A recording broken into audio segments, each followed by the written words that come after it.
이사야 3장 13절에서 4장 6절 말씀.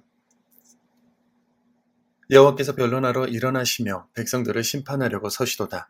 여호와께서 자기 백성의 장로들과 고관들을 신문하러 오시리니 포도원을 삼킨 자는 너희이며 가난한 자에게서 탈취한 물건이 너희의 집에 있도다. 어찌하여 너희가 내 백성을 짓밟으며 가난한 자의 얼굴에 맷돌질하느냐. 주 만군의 여호와 내가 말하였느니라 하시도다. 여호와께서 또 말씀하시되 시온의 딸들이 교만하여 느린 목 정을 통하는 눈으로 다니며 아기작거려 걸으며 발로는 쟁쟁한 소리를 낸다 하시도다. 그러므로 주께서 시온의 딸들의 정수리에 딱지가 생기게 하시며 여호와께서 그들의 하체가 드러나게 하시리라.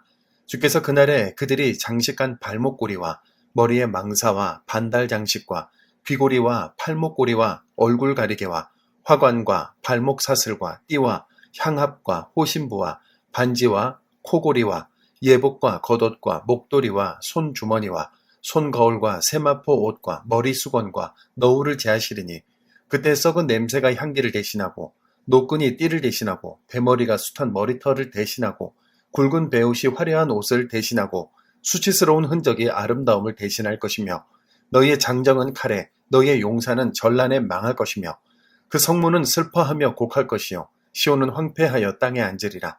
그날에 7 여자가 한 남자를 붙잡고 말하기를 우리가 우리 떡을 먹으며 우리 옷을 입으리니 다만 당신의 이름으로 우리를 부르게 하여 우리가 수치를 면하게 하라 하리라. 그날에 여호와의 싹이 아름답고 영화로울 것이요 그 땅의 소사는 이스라엘의 피난한 자를 위하여 영화롭고 아름다울 것이며 시온에 남아있는 자 예루살렘에 머물러 있는 자 곧 예루살렘 안에 생존한 자 중 기록된 모든 사람은 거룩하다 칭함을 얻으리니 이는 주께서 심판하는 영과 소멸하는 영으로 시온의 딸들의 더러움을 씻기시며 예루살렘의 피를 그 중에서 청결하게 하실 때가 됨이라.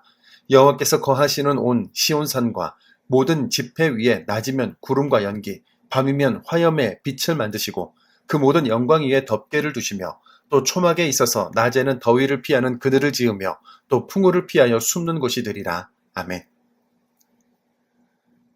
오늘 본문은 지도자의 부패와 사치, 그 결말로 이어지는 심판의 내용과 함께 그 심판의 날까지 믿음을 지킨 남은 자들에게 임하는 축복에 대한 말씀입니다.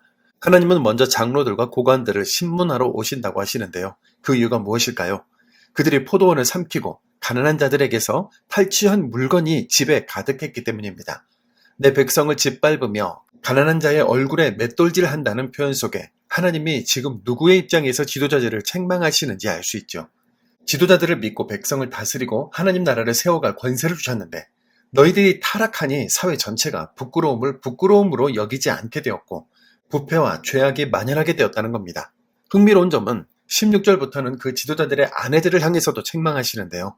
너희들이 목을 내리고 정을 통하는 눈으로 다니며 아기작거려 걷고 발목에 음방울 소리를 내며 돌아다닌다고 하시며 사치와 교만과 음란이 가득한 모습을 짚어내십니다. 맞습니다. 지도자의 타락과 부패는 그 한 사람만의 문제가 아니라 그 지도자가 하나님의 공의로움을 닮아갈 수 있도록 가정에서 기도와 신앙의 지원이 있었어야 하는데 그러지 못하고 가정 전체가 타락했기 때문에 이런 일이 일어난 것이죠. 타락한 지도자 가정들의 결말은 향기가 썩은 냄새로 화려한 옷이 굵은 배로 아름다움이 수치스러운 흔적으로 바뀔 것이라는 말씀 속에 공의로운 하나님의 심판을 알게 됩니다. 하나님의 심판이 임하면 그 세상은 어떤 모습으로 바뀌게 될까요? 4장 1절이 그 결과를 보여줍니다.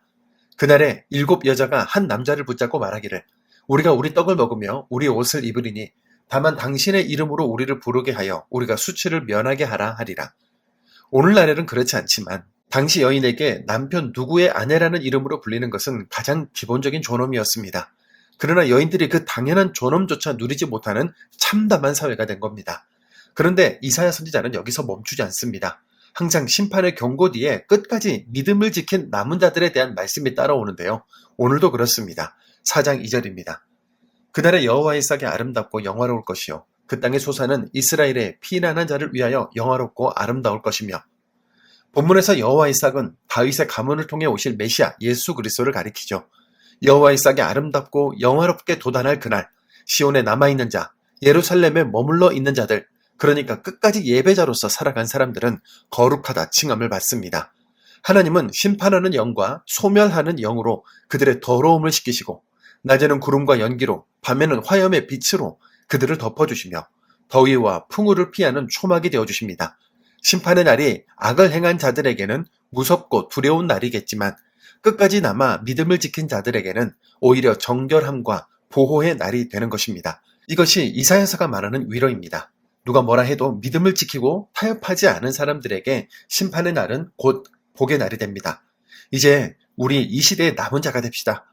지도자의 부패로 전쟁과 불의가 가득한 세상을 살아가더라도, 사회가 타락하여 온갖 수치스러운 범죄가 일어나더라도, 교만과 사치가 가득해서 친구도 이웃도 다 사라져버린 세상이라 할지라도 오늘 말씀은 그 안에서 믿는 자로서 어떻게 살 것인가 묻고 있습니다. 시대를 탓하고 환경을 책망하는 것은 쉬운 일이겠죠. 그러나 이사야는 말합니다. 남은 자가 되라고, 견디고 이기는 자가 되라고, 기도의 자리를 지키고 예배의 자리를 지키는 사람이 되라고, 그 사람에게 심판의 날은 오히려 정결과 회복의 날이 될 거라고 말입니다. 타락한 시대일수록 남은 자의 존재가 빛날 것을 바라보며 오늘 그 남은 자로 살아가는 복된 날이기를 소망합니다. 하나님 아버지, 오늘 말씀 앞에서 우리가 사는 시대를 돌아봅니다. 포도원을 삼키는 지도자들의 모습이 사치와 교만으로 가득한 그 시대의 모습이 우리 시대와 다르지 않음을 고백합니다.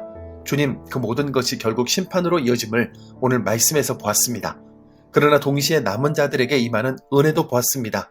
더위를 막아주시는 그늘이 되시고 풍우를 피하는 초막이 되어주시는 하나님을 보았습니다. 주님, 우리를 이 시대에 남은 자로 세워주옵소서. 타락한 시대에 타협하지 않고 흔들리는 세상 속에서도 기도의 자리와 예배의 자리를 지키는 사람으로 살게 하옵소서. 심판의 날이 우리에게는 정결과 회복의 날이 되게 하여 주옵소서. 예수님의 이름으로 기도드립니다. 아멘.